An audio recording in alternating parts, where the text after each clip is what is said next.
Are you bored living a mediocre life? We were too, and we know how to change that. Each week, we'll leave our comfort zones to explore a new topic, then step onto our soapboxes, a safe space to sound off on our latest adventure. Come explore with us. All opinions are welcome. This is a mindset. This is a lifestyle. This is Siren Soapbox. Thanks for joining us tonight for Getting Real with Siren Soapbox.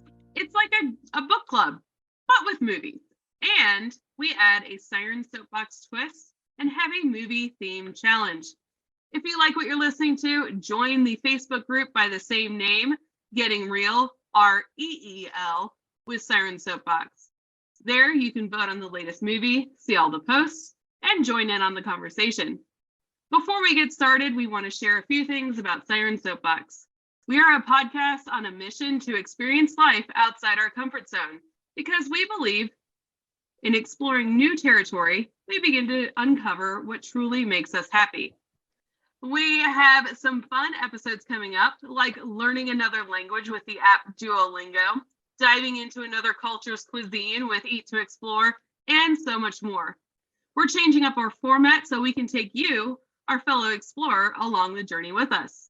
Make sure to tune in every week wherever you listen to podcasts and check those description boxes to stay up to date on all of our adventures. Let's dive into Getting Real. Typically on the podcast, every siren gets a soapbox, but since it's our Getting Real club, we'll have everyone say their name, where they're from, and you're going to tell us if you like the movie Big Fish with a thumbs up or thumbs down rating.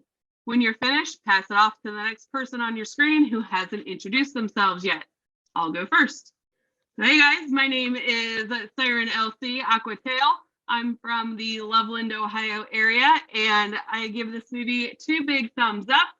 This is one of my all-time favorite movies. And I'll pass it off to TC. Hi everyone, I'm Siren TC. I live on the island of St. Croix.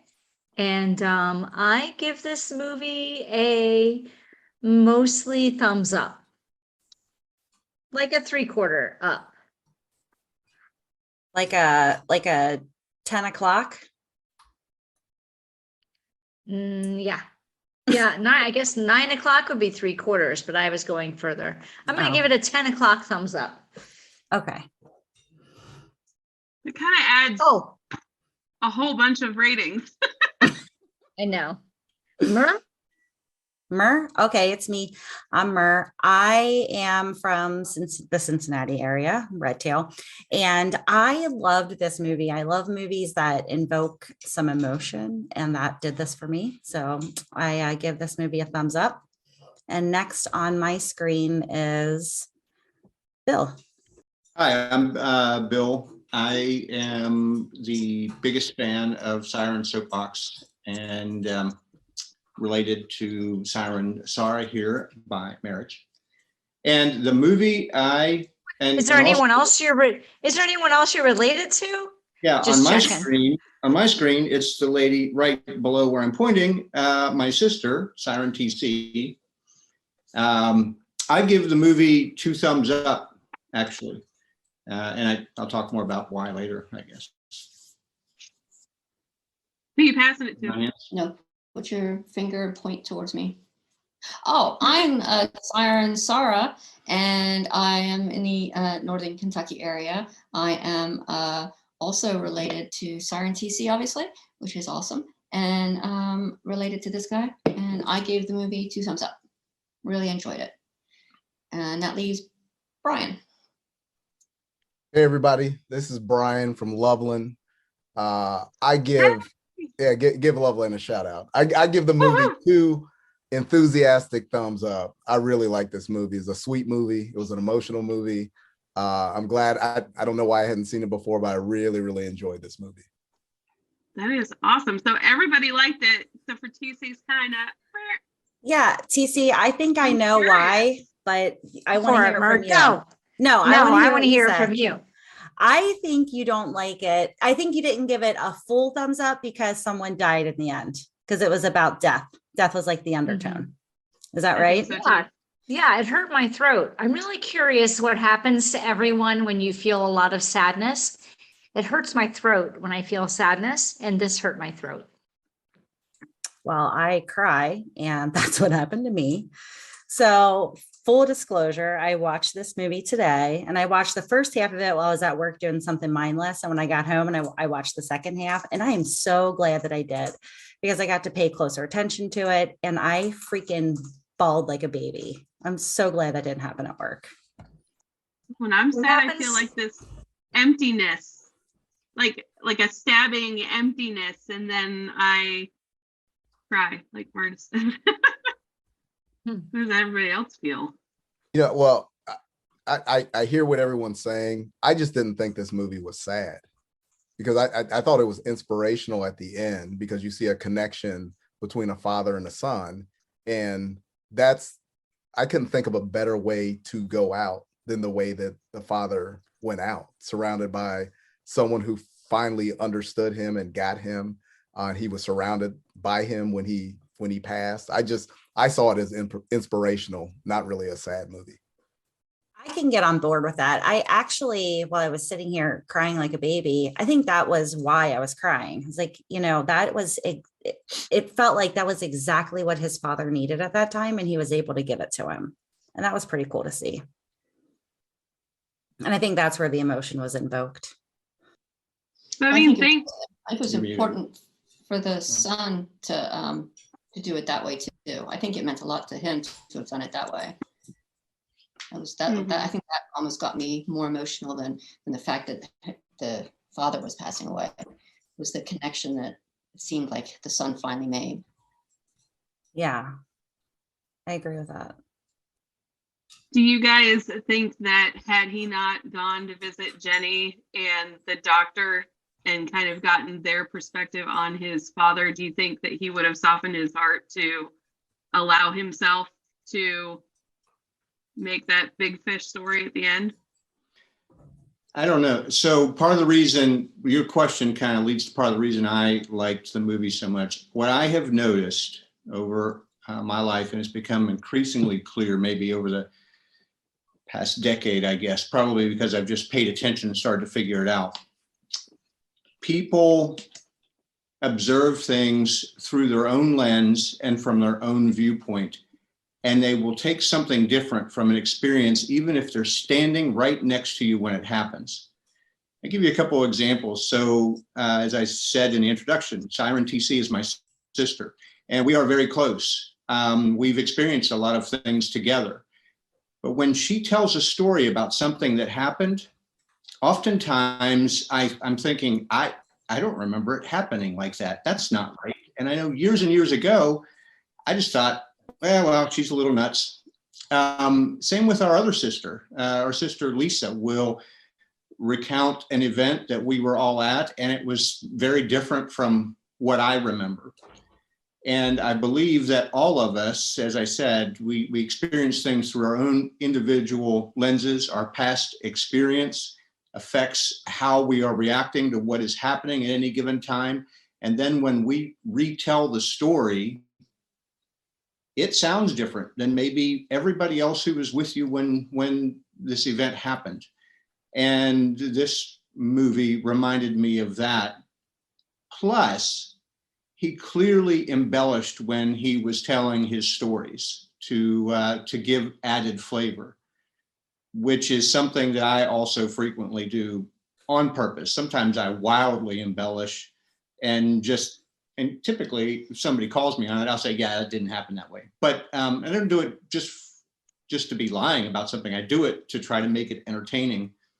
And I kind of think that Elsie, when his son was there in the final days, he was finally maybe realizing the same thing, that all of those stories his father told that he thought were complete fabrications were actually based pretty solidly in truth. They just had some embellishments to them.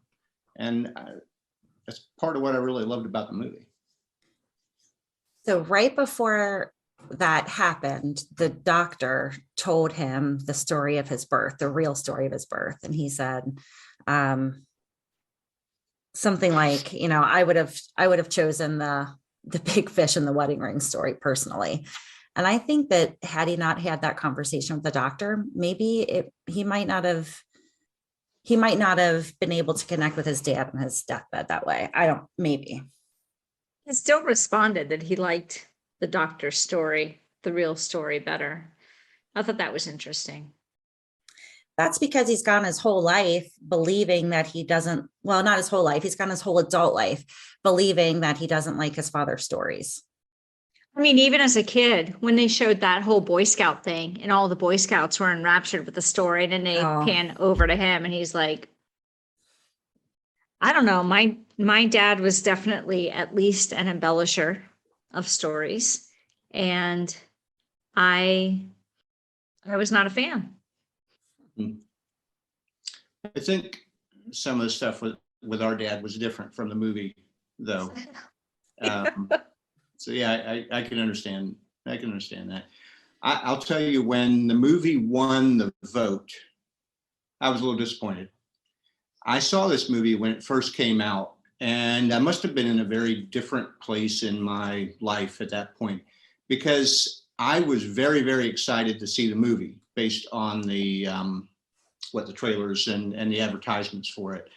And I can't remember what it was I was expecting back then, but I do remember that when I saw it, I was a little disappointed in it. I expected it to be different from what it was. And I even told Sarah when we started to watch it, that I only had mediocre feelings about it. And I didn't remember it clearly. When we started watching it, I was loving it from almost the beginning, and just continued to love it more as we continued to watch it. I like the idea that somebody touches other people's lives in a positive way. And when we did we talked about Joe Dirt, and if you remember, that was one of the things that I loved about that movie, is that the main character touched other people in positive ways. And Forrest Gump is one of my favorite movies, because here's somebody who is touching, just by being a nice person and going through life with a positive attitude, touched people in so many different ways. And I think the same thing applies here. As he went through life, he touched a lot of people in positive ways, and I like that. So, sorry, Brian. Oh no, I think it leads into what I wanted to say, is that it is about perspective. And when you watched the movie before, you had a different perspective. You were at maybe a different stage in your life, and understanding your relationships with your father, or how you are. And I look at it from my relationship. I have 2 daughters. With my daughters, informed how I watched this movie, and it was to me just a very powerful understanding of what perspective is. And I know everyone said it at the beginning that there was some embellishment. So there's an embellishment from the father, and how much of that is true. And I'm sure when they did the whole Boy Scout scene, that the son is just tired of hearing about his dad. It's like, here's another, you make this speech at my wedding and you make it about yourself. And I think that was the dad's way of sharing some of himself with the rest of his family, with his son, with others. And the son didn't recognize that, because if you think about it, he's also having a child. Like, I think that impacted how he views his father, because now he's going to see things through a father's eyes. He didn't have that before. So I just thought the movie did a great job of showing how you change, how I change with the different stages that I'm in, and I will see things differently based on where I am. Really interesting about perspective, because this has always been one of my favorite movies, but it's been a few years since I've watched it. And my perspective, I guess I chose to believe all of his tall tales. And I was getting into an argument with my husband. I'm like, yeah, all those things actually happen. You see that at the end of at the funeral, all those people are actually there. And he's like, honey, no, the whole point of the story is they were all embellished. And I watched the movie again. I'm like, oh shit. I chose to believe all these fantastical things.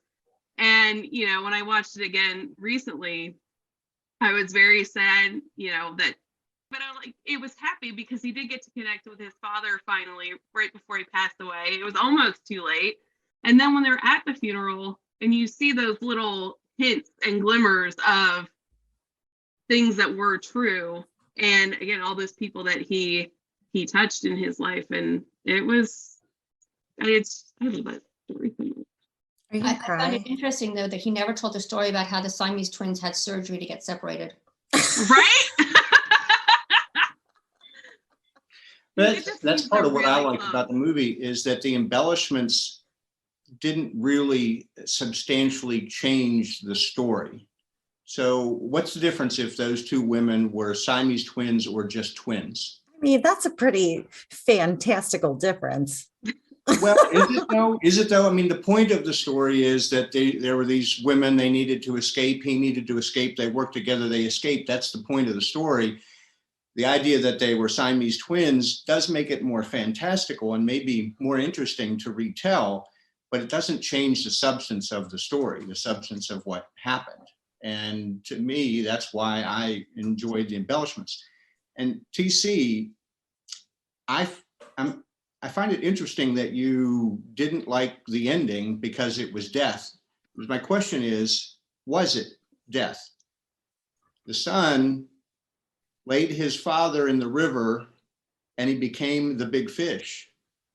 Now, I happen to believe that when we die, it is unfortunately the end of everything and there's huge loss. But in this movie, when he passed, he changed forms and became this big fish, perhaps. And I know that's more in line of what you believe, TC. So I'm surprised you didn't like it. So it's not that I think it was a sad movie. And it's not that I dislike sad movies. Also, I gave it a 10 o'clock thumbs up, just Right. not a 12 o'clock thumbs up. And the reason is because in my life, I choose not to voluntarily feel sadness. And at the end of that movie, I did feel sadness. If I could choose a movie, it would be a movie that would make me laugh the entire way through, because life offers me opportunities to be sad. I'm not going to sign up for them. So, I've had lots of people tell me that that's, what's the word? Ridiculous. When you only go, no, when you only go so far down on the surface, shallow. I've had people tell me that's shallow, and that's fine. You can think it's shallow, but for me, it's a life choice. I choose happiness when I have the option to choose happiness. So if I'm going to watch a movie, it's just going to be funny the whole way through, because something eventually is going to happen that elicits that feeling of sadness in me. I'm not going to choose it. So That's just how I feel. TC, did you like Joe Dirt? I'm trying to remember. I did. I like Joe Dirt. See, for me, and again, it's all a matter of perspective, I guess. Joe Dirt made me feel sad many times, I guess. And this is why I don't love watching it all the time. I think Bill would have us watch it, maybe every other night? Well, but because for me, I got sad at all the horrible things that were happening to him. Now, I know Bill takes the perspective, but look how positive he remained and all the positive things that he did. But it always made me sad. And, like going back to childhood and being the odd kid out because you just moved there. And I just didn't like people being mean to each other because I didn't like people being mean to me when I was a kid. So I got sad many times during that movie. Yeah. If that movie made me feel sad, then I might like it less. But that movie doesn't make me feel sad. I feel like that guy lives the way I feel people should live. Buck up and make the most of it. But when a loved one, a parent in particular, dies, that will almost always, in fact, if I know that a mother dies in a movie, I just won't watch it. Well, Bambi's out the window for next movie club. It's true. And it doesn't matter how good the movie is, because I know there are good lessons, there are good feelings, there are funny parts. All of that is really good. But if I know it's going to make me feel that way at some point in the movie, there are lots of other movies to watch. I'll just choose a different one. Perspective. Yeah. I totally understand where you're coming from. Like, it is one of my favorite movies, but I'm not going to watch it again for several years because it does make me sad. But it's one of those ones where it's a nice reminder, like, you should be living every day like it could be your last, or live it in a fantastical way and touch the people around you in a positive way. so that you can become a fish at the end of your story. And Right. but my go-to movie is going to be Teenage Mutant Ninja Turtles when I'm having a bad day and I need to feel happy. So Yes, man, for this girl. I Like that know. movie, Joe Dirt, it didn't, I don't like to see people mistreat others, but he never took the role of a victim. He never felt woe is me. And people are going to do shitty things in your life. It doesn't make me sad necessarily when people do shitty things. It's just, it depends on how you respond to it. So Joe Dirt, but I had a very different childhood than you did. I mean, I had a really close to ideal childhood. So it didn't hit the same soft spots that movie might hit for you. Yep. That's like we've been saying, it's all where you're coming from, how you react. to Right. Right. Both of my parents are dead. So if a parent dies in a movie, I might not watch it. Elsie, you mentioned Bambi. Does anybody remember what Bambi's mother's name is? A Crazy. joke. Target. Oh my God. That's terrible. I was thinking like mount or something because her head's mounted on a wall somewhere. I mean, My Oh, God. Target. ridiculous. Do you guys, I know TC's go-to movie is Yes Man. I'm going to assume Bill's is Joe Dirt. Murr, Sarah, and Brian, do you guys what's everybody's go-to movie if you're having a bad day and you just need a smile? Well, since May, it's been the Bob's Burgers movie, Ooh. obviously. Yeah, I've seen it like four times already. you need to watch it. Yeah. Watch the trailer to the movie. I'm a big proponent of the Bob's Burgers movie trailer. It's excellent. It's funny. It's not in the movie. It's totally separate from the movie, but it's really good. Oh, that's awesome. I like that. First thing I do when I sign off. Yes. I don't know that I have a go-to movie. I watch way too many movies. So it depends on my mood. But if I could, since we're talking about the death theme, there's a piece in the movie where three of the boys go to the witch's house, and two of them have the opportunity, and they see how and when they die. And then the question is of the dad, can he choose to know how and when he dies? And he decides, I want to know. And he looks and he finds out, and he's like, well, isn't that something? And then he moves on. And I thought that was a powerful scene because I don't know that would be my decision. So I guess for the crew, if you had the opportunity and could know how and when you die, would you choose that?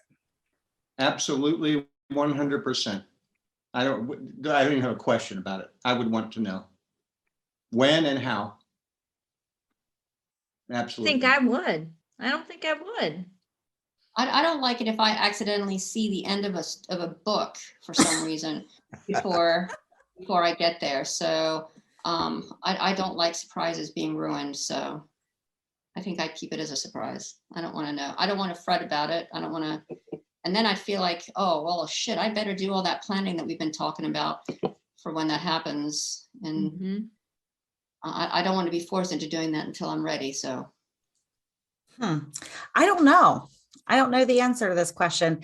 I think maybe before the movie, I might have said, I don't know. I might have said, I don't know still, but I like his, I know, right?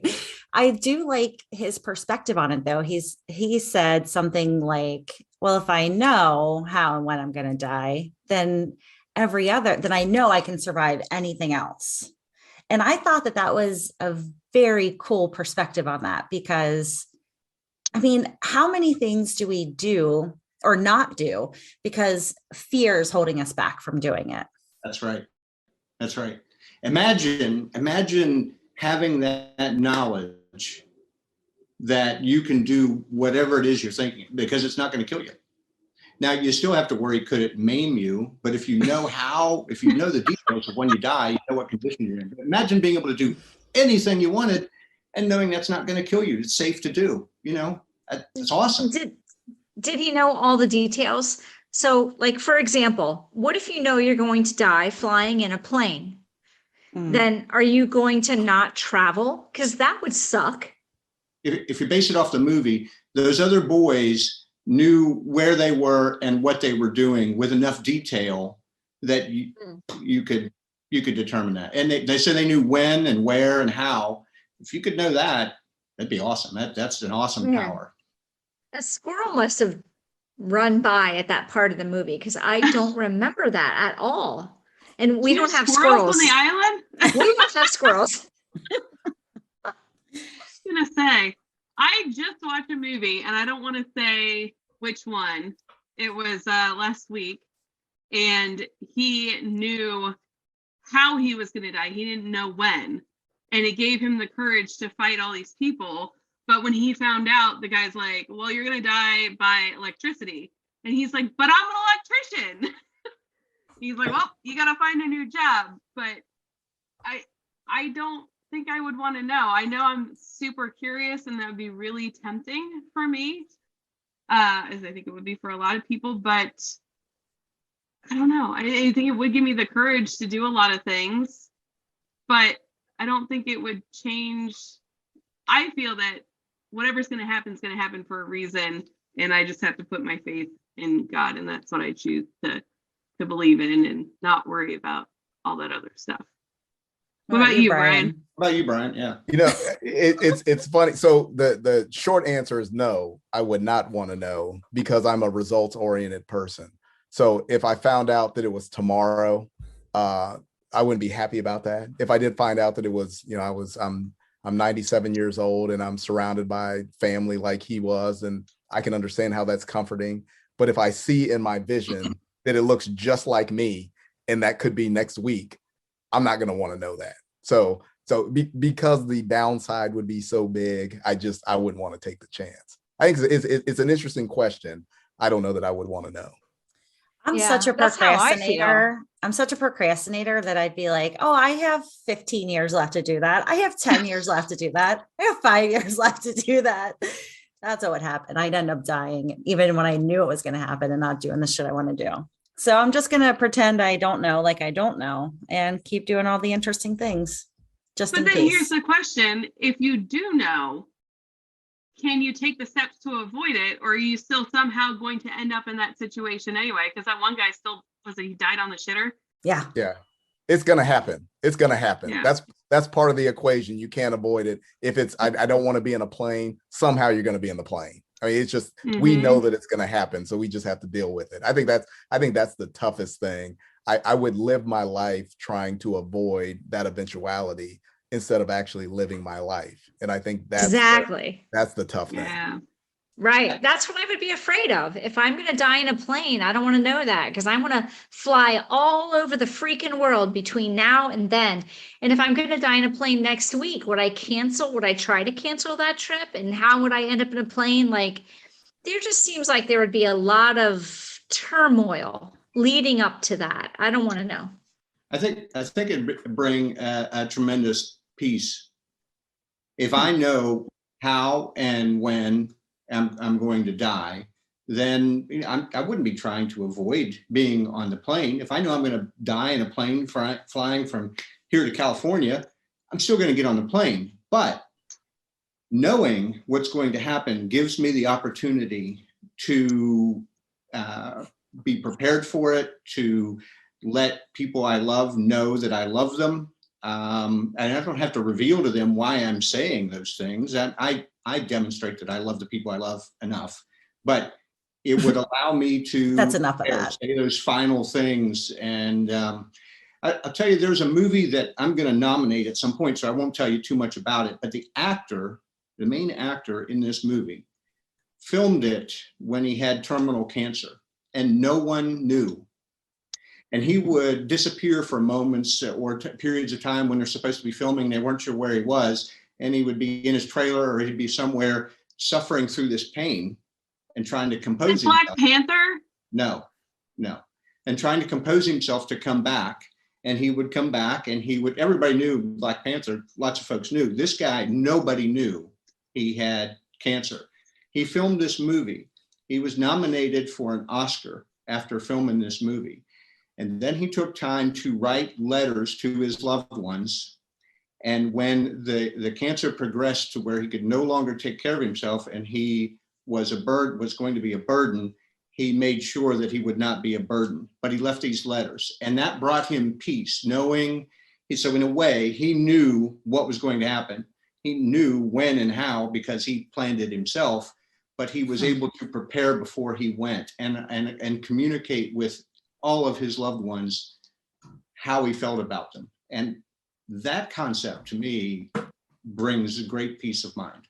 But see, I think that's something different, Bill. I think you're talking about choosing when it's time versus being told when it's time.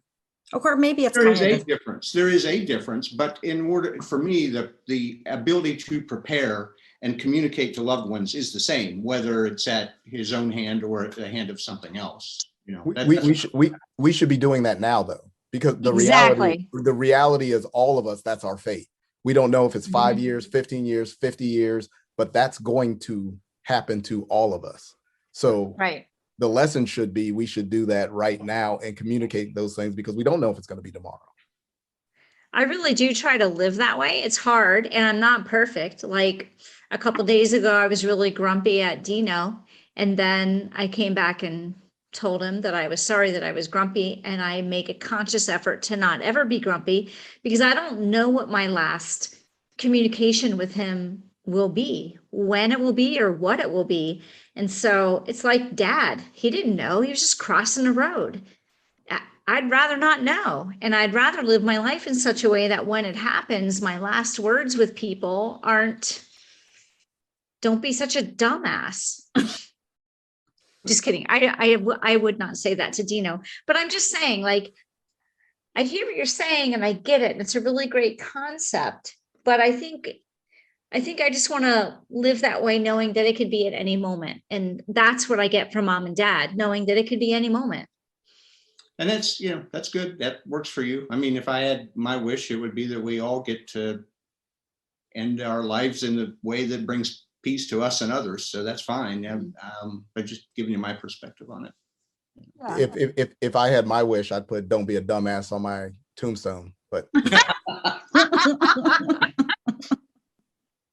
We have an idea for a future episode where you're supposed to go out and find a recipe on a tombstone and then recreate it. On the lookout for someone saying "Don't be an asshole" on their tombstone. I just didn't even know that was a thing. Apparently it is all over the world. Recipe? I've never heard of it. Yeah. There's a lady that's got millions of followers, and that's her whole shtick, is recreating recipes on tombstones. I mean, if you find Nana's recipe for chocolate chip cookies, it's your legacy, man. So That's a Friends episode. Is it really? Yeah. It's the recipe on the back of the Toll House cookie bag. oh, that's right. That's right. That's going on my tombstone now, is the Toll House recipe. So do you remember when he found that little town that didn't even have a paved street? It just had grass. Everybody was walking around barefoot. Hector? And the little girl came up and said she wanted him to come back. Yeah. Anybody know who the little girl is in real life? No. Miley Cyrus. That was What? Miley Cyrus? Miley Cyrus. It was her first movie ever. Huh. Now I have to look that shit up. Yeah. Right, you're looking up, so I don't have to. I was gonna say you can still visit that town. I did that this summer. You did? That movie set is still in existence in Alabama, and it's somewhere in between Montgomery, Alabama and Florida, and we purposely made a stop because I love that movie so much. And you can walk through the tree and you can see all the shoes on the wire, and it's really cool. And it's so decrepit now. It looks just like at the end when he goes back to visit Jenny again. It was just a cool experience. And there are hundreds of goats that live on this little town, and they'll just come up and visit you. And I'll send you the TikTok I made on it. It's fun. That's cool. Can I No, can I tell you can I tell you it's- the one thing that I didn't like about the movie? I really enjoyed it, but it didn't necessarily ring true. Is when he's at the circus, the father's at the circus, and he meets or sees his soon-to-be wife, and we know he dedicates 3 years to pursuing her without ever talking to her, without ever being in her presence for more than that glance. And the way that the movie tells the story is that's his true love. And every time, whenever I see that or think about that, it falls apart for me because he's never had a conversation with her. I mean, all he's basing that on is this glance, his physical attraction to her. It has to be because he doesn't know who she is. And she even says the first time they really talk, and I think this is 6 years later, she says, "You don't even know me. You want to marry me. You don't even know me." And that takes me out of the movie in some ways. Did anyone else feel that, or were we just like, "Oh, this is a beautiful love story"? I'll go first. I felt like it was a beautiful love story. Oh my God. Me too. Sorry. I can totally understand where you're coming from, and I would have felt that way had I not met my husband in a weird moment like that. Do I describe this to everyone now? Because it's Sure, weird. Yes. please. We're Yes. sharing. I was at my friend's house, and we were in the basement. Their dryer was broken, and I'm sitting down on the couch, and there's a pile of wet laundry next to me. I placed my hand on a pair of men's tighty. It wasn't whiteies. It was purple. It was color purple tighty whiteies.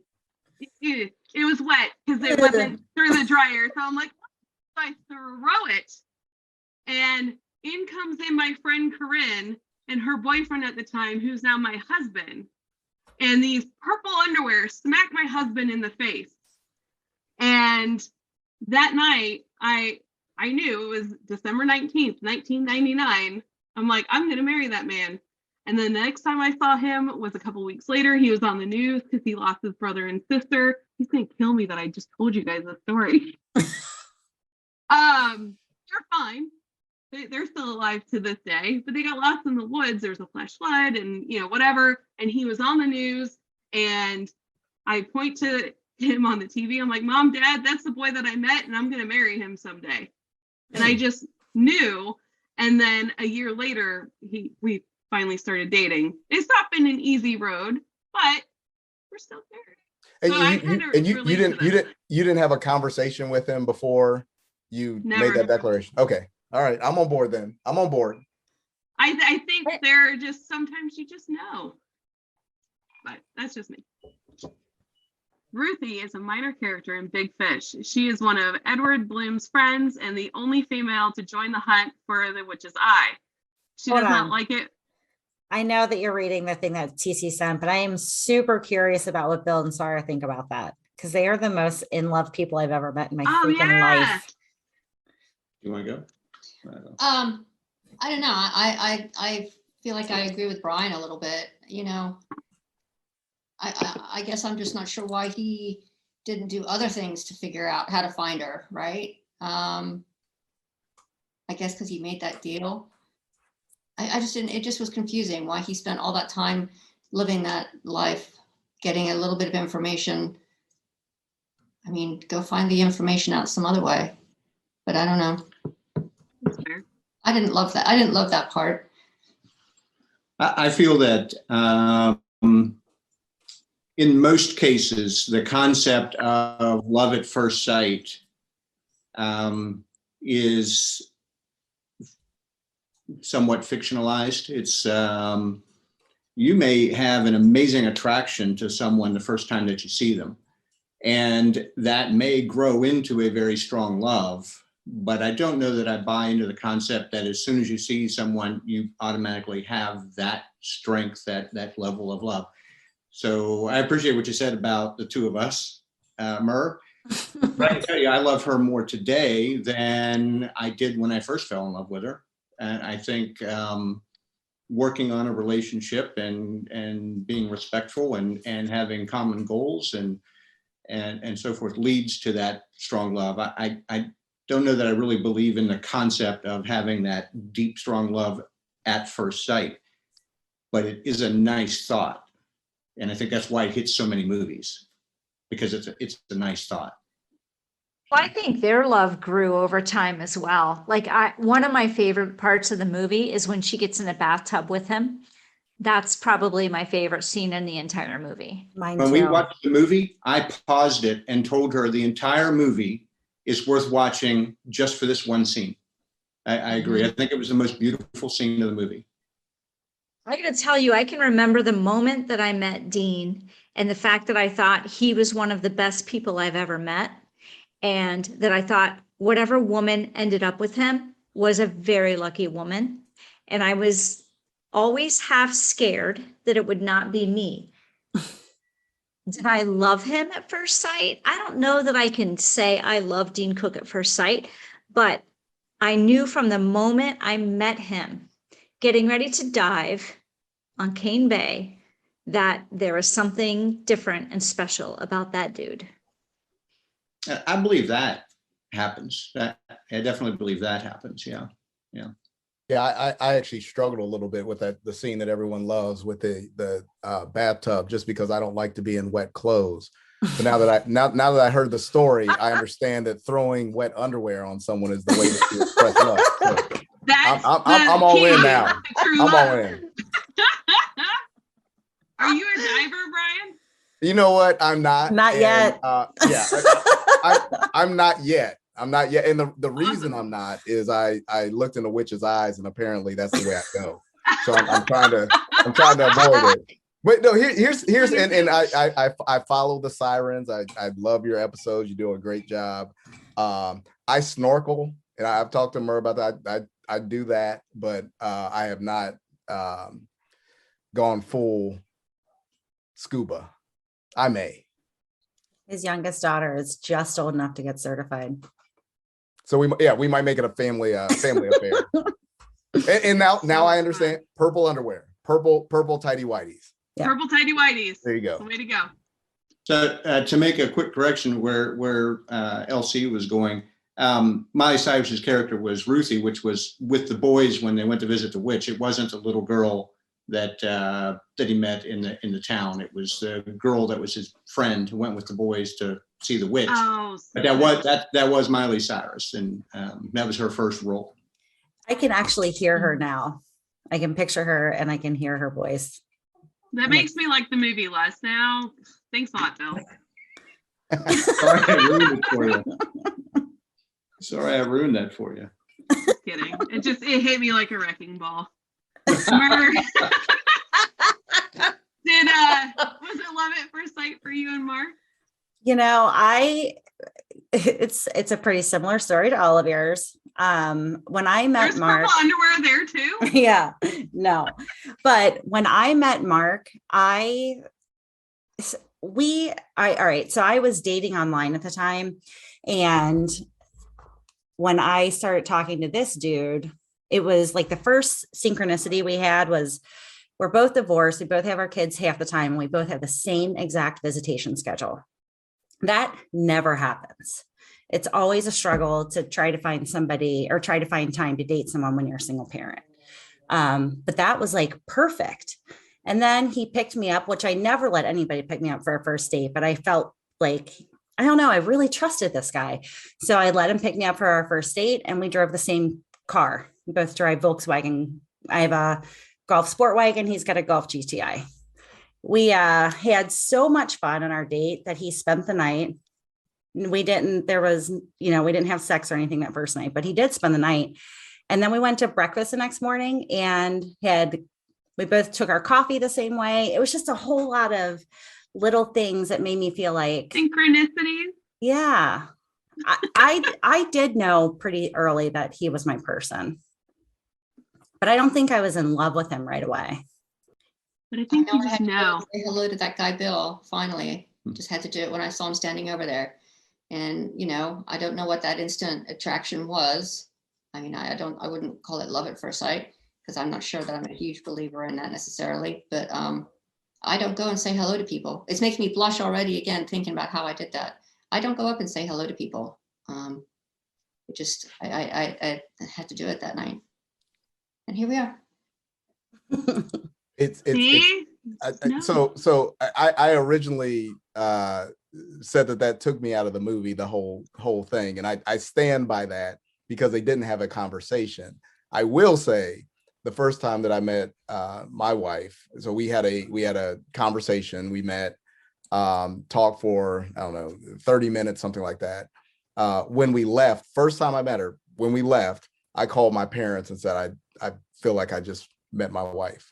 And it was true. So it ended up happening that way. So I agree that it happens, but at least we had that conversation first. That was the part that took me out. It was just, to me, based in the movie totally on the physical piece of it, because they just had a passing glance. They didn't even have a conversation. So that's the only thing.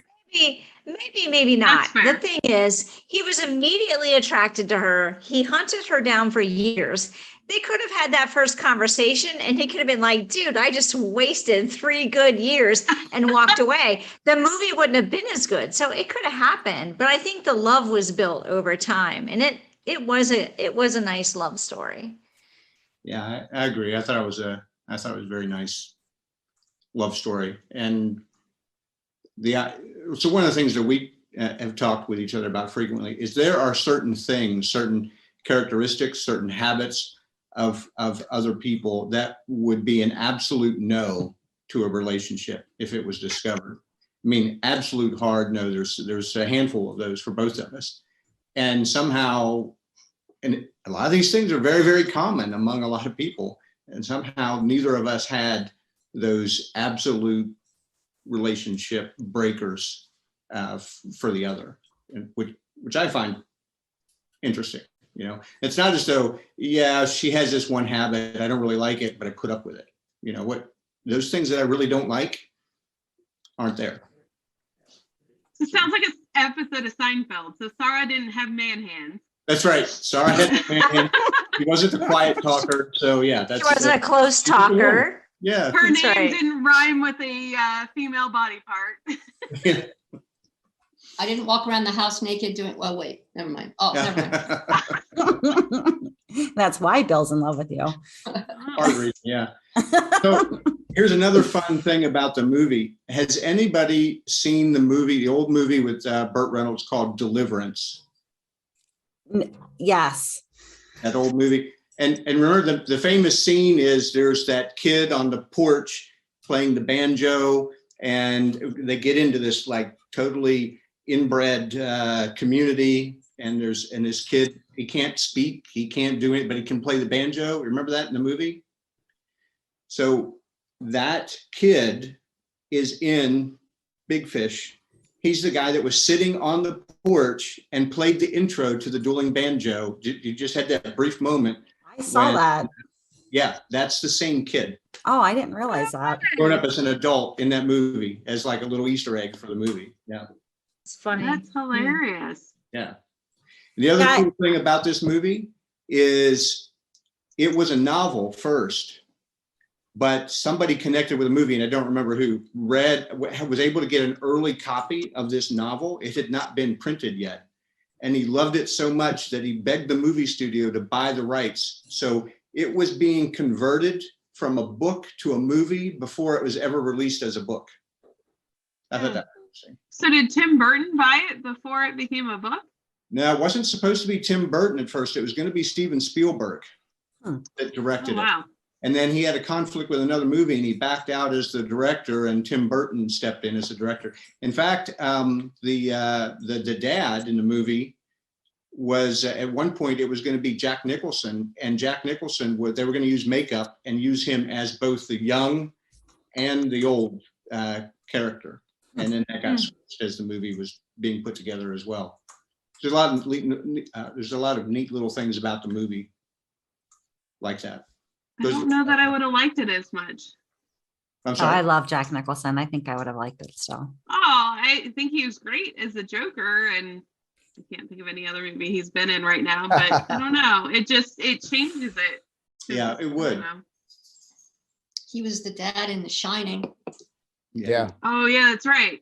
Yeah, that would definitely change it. One flew over the cuckoo's nest. All of Yeah. those, yeah. Chinatown, all of them. Yeah, I mean, it would be a different movie. It would be a very different movie. Yeah. Yeah, and it's funny because the person they cast as the son, I didn't think he didn't have this huge emotional depth to him. I don't know what the actor is. I mean, he did it was fine, but it's would that movie been different if there were a young Tom Hanks, someone that you look at and have that emotional connection to? I'm not sure, but I feel like the father was such a big personality. You almost needed a smaller personality in the son. You didn't want to have that that similarity between the two. It's Ewan McGregor, and I think it was before he was like Obi-Wan in Star Wars, and you're right, he was a kind of a no-name at that time. Yeah, the dad was such a big character. I'm still kind of confused about Spectre. What is everybody's interpretation of that town? When I first saw it, I actually thought it was a representation of heaven. I thought he had walked in. So if you remember, he makes a fork in the road when he's walking with his giant friend, and he goes there and they make you take your shoes off, and it just, everything that they described sounded like it was heaven. And then when he left, that part was confusing because I thought that was the representation. Yeah, I thought it was too. And when he left, I thought that he had been resuscitated and whatever was going on, like, that when you hear people have near-death experiences, I thought that was his near-death experience. but then he meets Jenny later on, like the son meets Jenny in Spectre. So then that's where it got really confusing for me. Like, okay, this place does exist, but it's not perfect anymore. But I feel like the whole movie was trying to bend reality in ways that you didn't know if it was bent or straight. Like, was this real? Wasn't it real? Did this happen? Didn't it happen? I feel like the whole movie was all about that, which was kind of one of my favorite parts of the movie. Is sometimes you hear people tell stories and you think that's a big pile of, and then it all turns out to be true. Like, So I don't know. I liked that. The town of Spectre, the way it affected me is for most of my life, especially probably all my adult life, I've always wondered and kind of in the back of my mind looked for this perfect place to live. And in Joe Dirt, he found that, and it was called, what's it called? Silvertown. And so I started referring to it as looking for Silvertown. When Sarah and I travel, we almost always have a conversation of what would it be like to live here? Is this a place we might want to live? And so that idyllic community, that idyllic town, that's what Spectre represented to me in the movie. It's the same, kind of tied in with that. I know I didn't describe that clearly, but you probably caught the gist of it. So I just did a quick search on what Spectre represented in Big Fish, and the first answer that came up is that any comparison the viewer draws are based on how he interprets the imagery and events of the scene, which is interesting. It's kind of the whole movie is that way. Perspective. Because to me, the fact that you weren't ever supposed to leave had a very sinister undertone. Yeah, I agree with that. So it didn't seem like an ideal, like the ideal place to live. It was like Hotel California-esque. Yeah, that's almost like a more of a heaven thing where, wow, it might be freaking awesome to get there, but you're not leaving, right? So I don't know. It had a very sinister undertone to me. Like that poet thinks he's doing great stuff, but he's being held back in some way. All he writes is those 3 lines, and you have to take your shoes off, and they throw your shoes up on that line so that you can't ever put your shoes back on to leave. It just had a very sinister undertone for me. Yeah, it's sort of like Terrace Park. I'm just kidding. No. I was like, that's a real town, and I know that place. Oh my So God. I felt very similar to what you just said, Sarah, until it became clear he could leave. And when he said he was leaving, nobody said, "Oh, you can't leave," and they tried to hold him there. They said, "What do you mean you're going to leave?" Nobody leaves. And to me, that's when it changed to, this must be the ideal town. But at this point, he knew that he wasn't supposed to be there yet. He wasn't supposed to die there. He had other things to do, and he went and did those other things, knowing someday, and even making the promise that he would come back. So at first I had that very same feeling, especially when they bring him in and they sit him down, they're feeding him. It was just an odd vibe.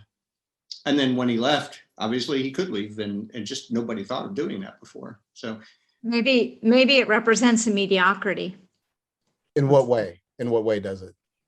People get comfortable and they think it's ideal, and they don't leave because they don't think to leave. They can leave at any point. There might be bigger, better things out there, but this is how it is, and it's You gotta comfortable. explore outside your comfort zone. Mhm. It all comes together. It all comes together. Or maybe Yeah, it represents a bad drug trip. Because, like when you have your shoes on a wire, doesn't that tell people that you can buy drugs from that location? that is Is that what that means? that's a Yeah. myth. It's a common myth, yes.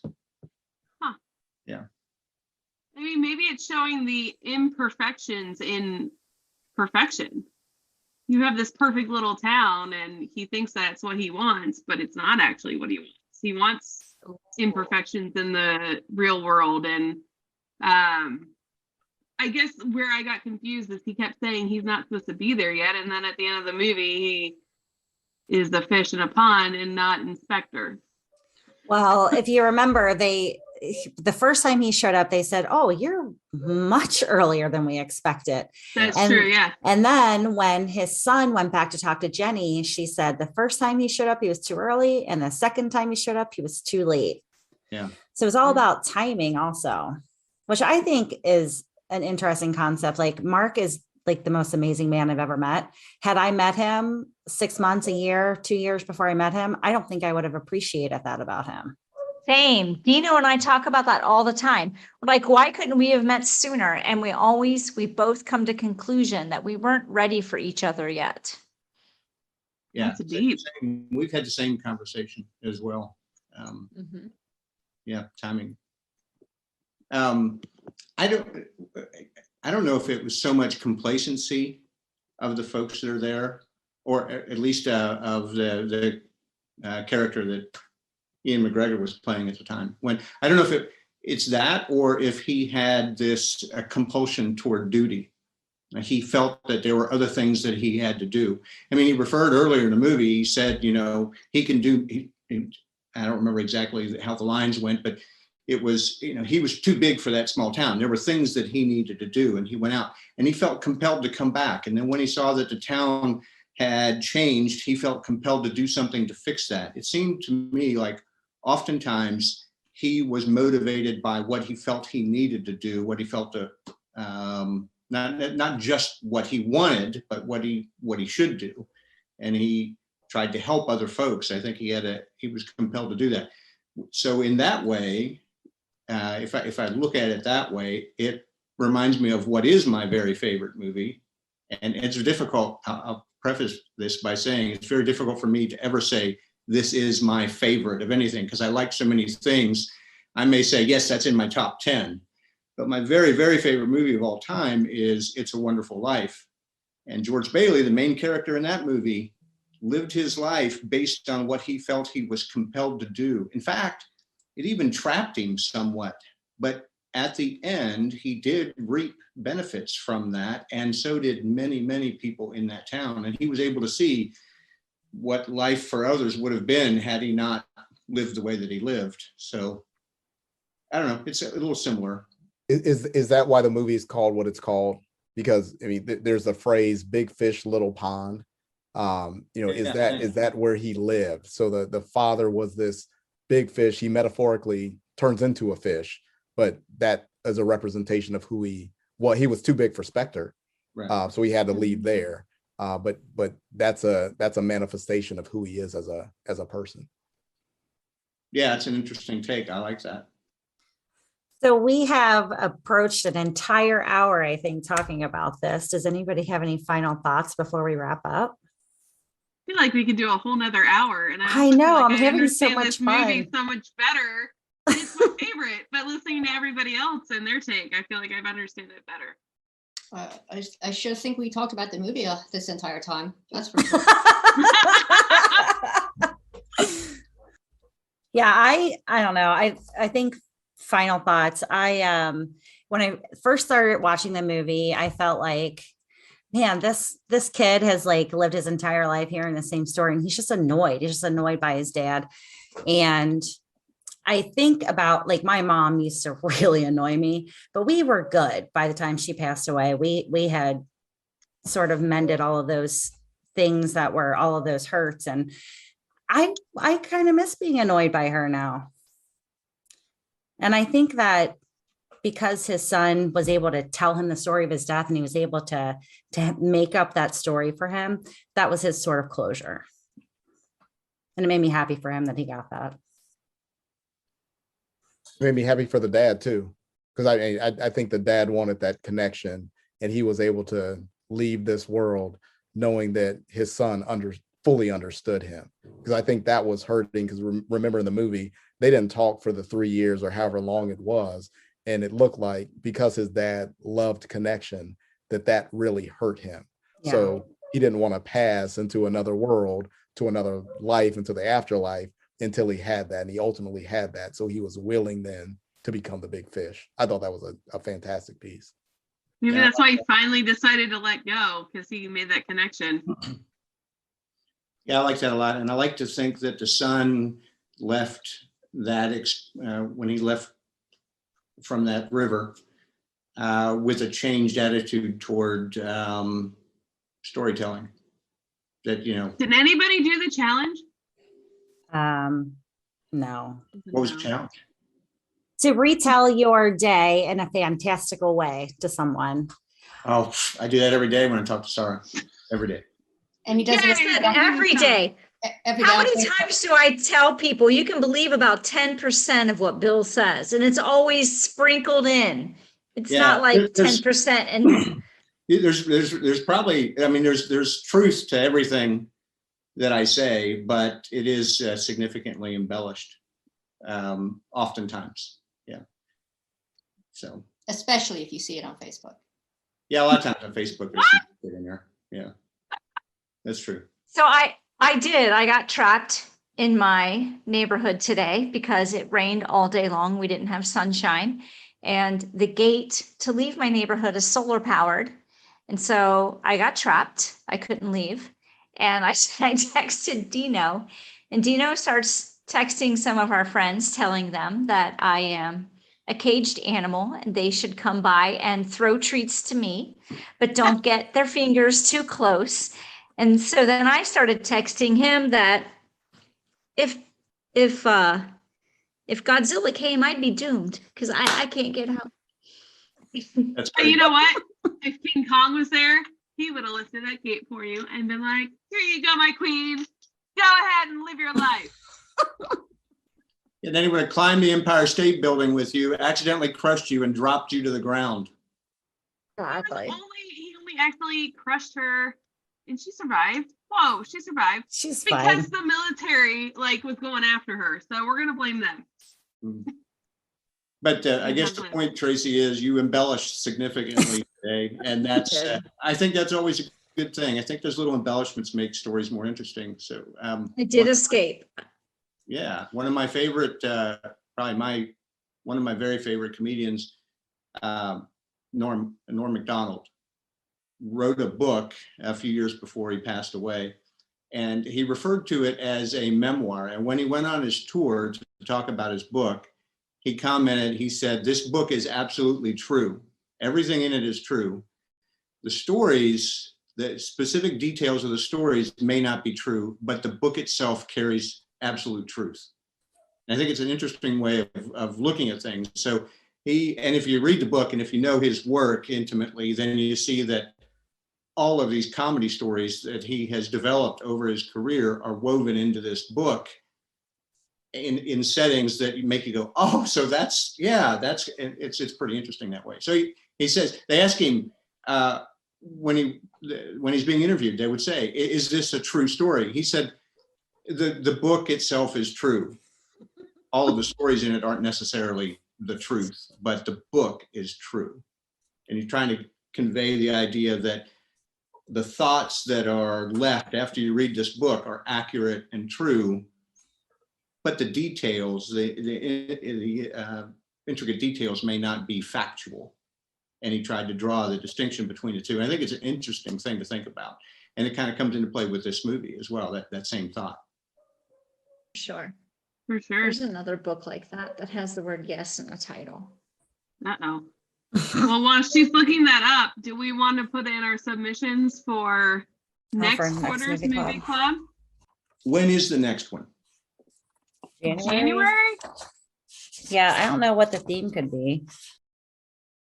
I'm almost kind of wanting to vote for It's a Wonderful Life just because it's so close to Christmas. Yeah, and That's why I asked when it was going to be. Yeah. So we're putting It's a Wonderful Life on the list. I think that's a great one. That movie. It's on the list. Okay, good. You're doing that. I don't have to. Brian, give us a movie. I'm looking at the list of movies that I've recently watched. I'm trying to see if there's something that's good. I'm just glad to see that we're keeping the making sure we mention Godzilla in every recording. Mm-hmm. Keeping that alive. Oh, we didn't do that last. Did we do that last recording? Yeah, because remember the last recording, I went through the whole explanation of where Godzilla came from, and Mer's like, "Yeah, we talked about this on the last episode." I'm like, "Yeah, macrosex. I remember." So, okay. Team So King Kong. I want to put Labyrinth on the list because it's my favorite movie of all time. David Bowie. David Bowie? Yeah. Oh, that's a good one. If Dino has a book to recommend, a movie to recommend. I would ask my husband, but he made me watch things like Brain Scan and Cujo and what's the one where he rides a bomb down at the end? Dr. Strangelove. Dr. Strangelove, yeah. Yeah. Have you seen that? Yeah. I feel like I need to watch it again though. Like I watched it when I was 19 and I'm like, maybe I'd have a different appreciation for it now. Different perspective. You think the same way. You probably think the same way. All right. What else? Tracy, you have a movie? I'm thinking. Let me actually look at the movies that I own on Google Play Movies. Well, I've got one. Is there a theme? I don't think so. We haven't come up with January. One. There's a movie that's set in New York City. Hold on. Oh, just I one? Just that one narrow movie? It down. Sleepless in Seattle. No, it's that is set in New York, isn't it? And Seattle. Maybe it's called, no, it's not. It's not called Once, but it's the same person who made that movie. Maybe it's called Once. Serendipity is a good New York movie. That's a good movie. Oh yeah, I need to watch that. Actually, we just went to eat at the restaurant at Serendipity when I was in New York City just recently. Have you not seen it? Yeah. I have a suggestion since we're talking in January and January is winter time. So this movie was remade with Will Ferrell. I'm not talking about the remake, but Force Majeure. Have you seen Force Majeure?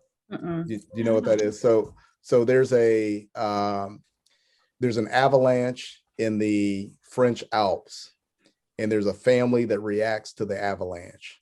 And that's the plot point for the entire movie. It sounds like it's a minor thing, but it gets into relationships. It gets into kind of like this movie that we just watched. What is reality versus one person's perspective? it is an interesting movie. So before you put that one on the list, just understand I do a lot of volunteer work and have a strong stance against cannibalism. So they're eating each other. That's not this one. That's not this. Is movie. that outside your comfort zone, Bill? Yeah. No, it's just I think here we are in the 21st century, and people aren't speaking out against cannibalism the way they should be. How is it okay to go to a party and serve finger sandwiches of all Oh my things? God, Bill, stop it. Chicken fingers. You're brave. You are very brave.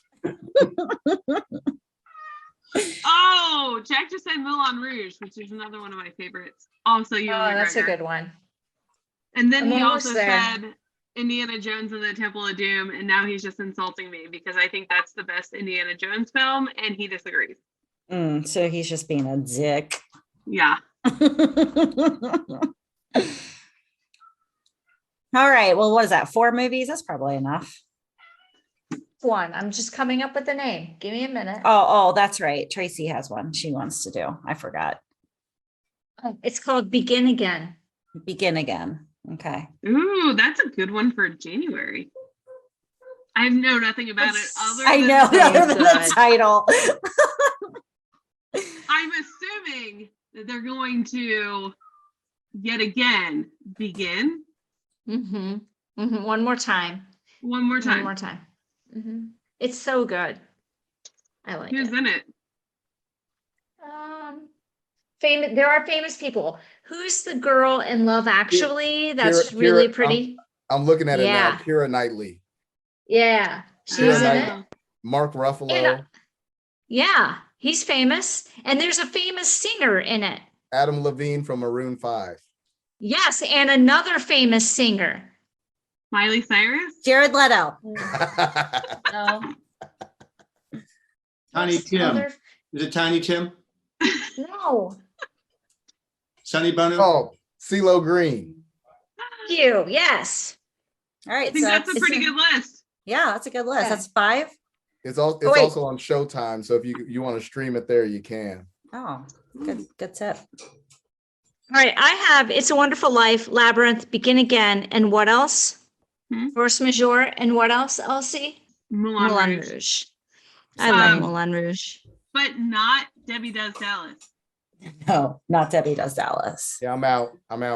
Somebody suggested that. Was that 2 movie clubs ago? Seriously? It was Deep Throat. Yes. Oh, Oh no, Yeah, it was Deep Deep Throat. Throat. It was Deep Throat. And then we're looking it up. I'm like, guys, this sounds like a porn. And then I looked into it more. I'm like, it is totally a porn. Who suggested this and how did we fall for it? yeah. Nah, never again. I'm sure it was Bill. It was what? It might have been Mark. I think it was Dean. I don't know. All I right. don't remember. Well, we want to Wait. leave our what? Dino's typing. Oh, Dino says Wedding Crashers. No. Well, and Mark said Interstellar. So, all right. Ask for Close Encounters of the Third Kind. So we have 8. No, one day, but We not could right. marry them. Not this time. I don't want it to be on this list. Oh, because okay. I voted for it. Yeah, let's keep it to 5 as much as we can. All right. Well, we want to leave our listeners with a challenge this week. Check out Getting Real with Siren Soapbox on Facebook and stay tuned so you can vote for the next movie club movie. We hope to see you here. And don't forget to check out our website, sirensoapbox.com, for a mega dose of the Sirens. And until next time, dive in, stay curious, and be happy. Thank you so much for listening to this episode of Siren Soapbox, and a special thank you to C Strings for providing our music. Snag their latest EP from iTunes today. Follow the Sirens on all the social medias, and don't forget to tell your friends about us. Like and subscribe wherever you listen to your podcasts. We'll catch you next time on another episode of Siren Soapbox.